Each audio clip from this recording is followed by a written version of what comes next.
Assalamualaikum warahmatullahi wabarakatuh.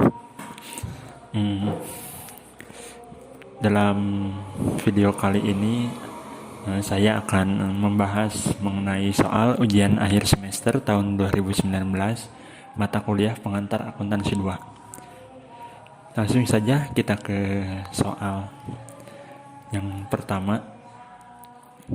Tuan Agus dan Nyonya Tina sepakat membuat persekutuan CV Agustina pada awal tahun 2018.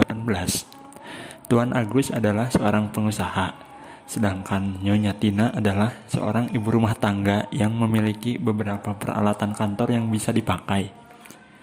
Kesepakatan pembagian laba rugi adalah 60% berbanding 40%. Dan berikut adalah data keuangan masing-masing keduanya. Bisa dilihat Tuan Agus kas 10 juta, persediaan 24 juta, peralatan kantor 75 juta, utang usaha 36 juta, dan modal Tuan Agus sendiri 73 juta. Sedangkan Nyonya Tina memiliki kas 30 juta dan peralatan kantor 56 juta, dan modal Nyonya Tina berjumlah 86 juta. Perintahnya di sini buatlah jurnal pada saat pendirian persekutuan. Nah, jawabannya kita jurnal sesuai dengan saldo normal akun yang ada di dalam soal. Kita mulai dari Tuan Agus dulu, kas di debit 10 juta, persediaan di debit 24 juta, peralatan kantor di debit 75 juta, utang usaha di kredit 36 juta, modal Tuan Agus di kredit 73 juta. Nah, ini milik Tuan Agus. Yang pertama kita jurnal dulu ya satu-satu. Terus yang kedua milik Nyonya Nina, kas di debit 30 juta, peralatan kantor di debit 56 juta, dan modal Nyonya Nina di kredit sebesar 86 juta. Nah, jadi dalam membuat jurnal pendirian persekutuan, kalian cukup menyimpan akun sesuai saldo normal akun tersebut. Misalkan kas di debit, ya berarti ketika membuat jurnal pendirian persekutuan maka kas juga di debit. Begitu juga akun yang lainnya. Nah, kemudian soal lanjutan yang tadi, lalu perusahaan dagang dijalankan dan di akhir tahun 2018 diperoleh laba rugi sebagai berikut. Pendapatan perusahaan 300 juta, beban 240 juta, laba 60 juta. 60 juta ini didapat 300 juta dikurangi 240 juta. Nah, kemudian buatlah pembagian laba dan jurnalnya, serta sajikan raca akhir tahun 2018 dengan ketentuan sebagai berikut. Gaji Tuan Agus sebesar 2.500.000 per bulan, dan gaji Nyonya Tina sebesar 3 juta per bulan yang dibagikan setiap akhir tahun. Kemudian sisa laba rugi dibagi sesuai kesepakatan, yakni 60% Tuan Agus, 40% Nyonya Tina. Nah, buatlah laporan likuidasi lengkap dengan jurnalnya jika aset non-kas laku dijual 200 juta. Kita jawab. Nah, yang pertama kita jawab untuk pembagian laba terlebih dahulu. Gaji Tuan Agus 30 juta. 30 juta ini 2.500.000 dikali 12, banyaknya bulan dalam setahun. Begitu juga dengan gaji Nyonya Tina 3 juta dikali 12 bulan, hasilnya 36 juta. Kemudian jumlahkan gaji Tuan Agus 30 juta tambah 36 juta, maka total gaji yang dikeluarkan sebesar 66 juta. Kemudian rugi tersisa, yakni sebesar 6 juta. Kenapa 6 juta? Karena laba perusahaan telah disebutkan tadi sebesar 60 juta. Sedangkan pengeluaran untuk gaji Tuan Agus dan Nyonya Tina sendiri sebesar 66 juta. Maka rugi tersisa 6 juta yang dibagi sesuai kesepakatan. 60% dari 6 juta ditanggung oleh Tuan Agus sebesar 3.600.000 dan 40% dari 6 juta ditanggung oleh Nyonya Tina sebesar 2.400.000. Nah, kemudian kita kurangi gaji yang Tuan Agus 30 juta dikurangi rugi 3.600.000, maka jumlah laba yang diperoleh oleh Tuan Agus sebesar 26.400.000. Nah, begitupun dengan Nyonya Tina, dikurangi rugi tersisa sebesar 2.400.000, maka laba yang diterima oleh Nyonya Tina sebesar 33.600.000. 26.400.000 ditambah 33.600.000 hasilnya 60 juta. Maka pembagian laba ini sudah benar sesuai dengan perintah yang ada dalam soal. Kemudian kita buat jurnal pembagian laba ini, yakni jurnalnya dengan mendebit akun ikhtisar laba rugi sebesar 60 juta. Kemudian modal Tuan Agus sebesar 26.400.000. Modal Nyonya Tina dikredit sebesar 33.600.000. Nah, ini adalah jurnal apabila perusahaan mengalami laba, mendapatkan laba gitu. Apabila perusahaan mengalami kerugian, maka jurnal ini tinggal dibalik dengan mendebit modal dan mengkredit akun ikhtisar laba rugi. Nah, kemudian sajikan neraca akhir tahun 2018. Nah, ini adalah neraca akhir tahun 2018 dan kita bandingkan dengan neraca awal pada awal tahun 2018 saat pendirian perusahaan, di mana kas pada awal tahun sebesar 40 juta, pada neraca akhir tahun 2018 bertambah 60 juta menjadi 100 juta. Untuk akun persediaan peralatan kantor serta utang usaha jumlahnya masih sama.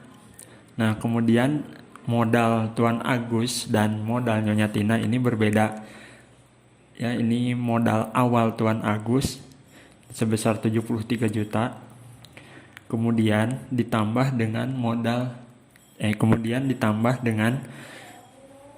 pendapatan yang diterima oleh Tuan Agus, yakni sebesar 26.400.000 yang telah dibagi bersama Nyonya Tina. Sedangkan Nyonya Tina memiliki neraca modal awal sebesar 86 juta dan ketika akhir tahun di dalam neraca modal Tina berjumlah 119.600.000 setelah ditambah dengan keuntungan yang didapat oleh modal Nyonya Tina, sehingga jumlah neraca akhir tahun keseluruhan berjumlah 255 juta.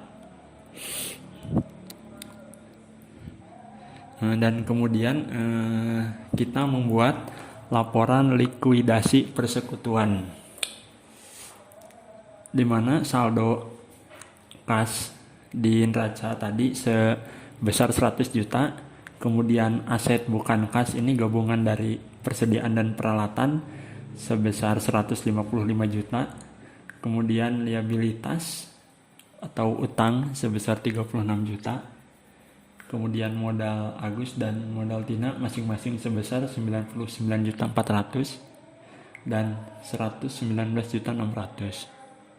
Nah, kemudian telah dijelaskan dalam soal bahwa jika aset non-kas laku dijual seharga 200 juta, maka akan berpengaruh terhadap bertambahnya kas sebesar 20 juta dari penjualan aset ini. Kemudian aset bukan kas kita kurangi karena si aset ini sudah terjual. Kemudian dari penjualan aset tersebut diperoleh keuntungan sebesar 45 juta rupiah yang kemudian kita bagi ke dalam modal Tuan Agus dan juga modal Nyonya Tina. Sesuai dengan kesepakatan, Tuan Agus memiliki laba, memiliki laba 60% ya dari keuntungan yang diperoleh, sedangkan Nyonya Tina 40% dari keuntungan yang diperoleh.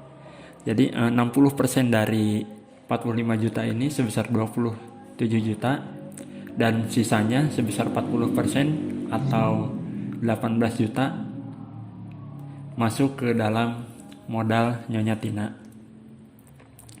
Lalu kita jumlahkan untuk kas 100 juta tambah 200 juta, maka saldo setelah realisasi penjualan aset sebesar 300 juta. Kemudian aset non kas 0 sudah habis terjual.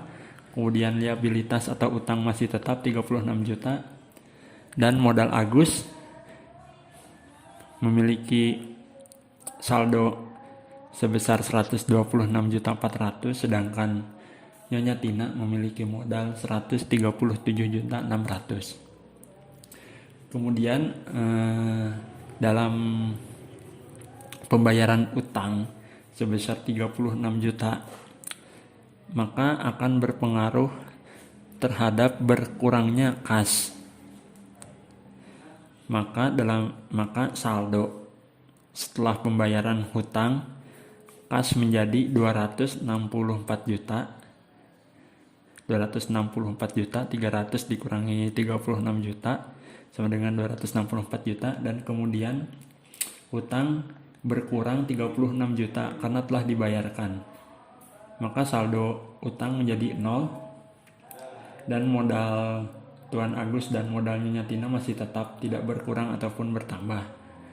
Nah, kemudian saldo ini sebesar 264 juta kita distribusikan sesuai modal yang dimiliki oleh Tuan Agus dan juga Nyonya Tina, di mana modal Tuan Agus ini sebesar 126.400.000 dan modal Nyonya Tina sebesar 137.600.000. Maka apabila dijumlahkan 126.400 ditambah 137.600, maka hasilnya 264 juta. Nah, jadi kas 260 juta ini kita bagikan kepada Tuan Agus dan juga Nyonya Tina sebesar modal yang mereka miliki. Nah, kemudian setelah distribusi kas sudah dilakukan, maka diperoleh saldo akhir semua 0 dan persekutuan pun bubar. Nah, dan terakhir kita jurnal laporan persekutuan yang tadi. Saat penjualan aset, kas perusahaan bertambah di debit, berarti ya 200 juta. Kemudian aset bukan kas di kredit 155 juta, dan keuntungan realisasi dari penjualan aset tersebut sebesar 45 juta. Dan apabila pada saat ujian nanti, saat penjualan aset rugi gitu ya, maka si keuntungan realisasi ini menjadi di debit gitu ya, menjadi di debit dengan keterangan kerugian realisasi. Kemudian pembagian keuntungan ini jurnalnya keuntungan realisasi di debit 45 juta, kemudian modal Tuan Agus sebesar 27 juta di kredit, dan modalnya Tina 18 juta di kredit. Untuk pembagian keuntungan, dan apabila saat penjualan mengalami kerugian, maka kita tinggal balik jurnalnya modal di debit dan kerugian realisasi di kredit, seperti itu ya. Kemudian untuk pembayaran utang ini karena utang itu saldo normalnya di kreditnya, jadi apabila utang berkurang maka kita simpan di debit. Jadi jurnalnya itu liabilitas atau utang di debit 36 juta, kemudian kas di kredit sebesar 36 juta. Dan yang terakhir pada saat pendistribusian kas itu ya, kas perusahaan ini kan secara otomatis gitu kan berkurang yang dibagikan ke modal Tuan Agus dan Nyonya Tina.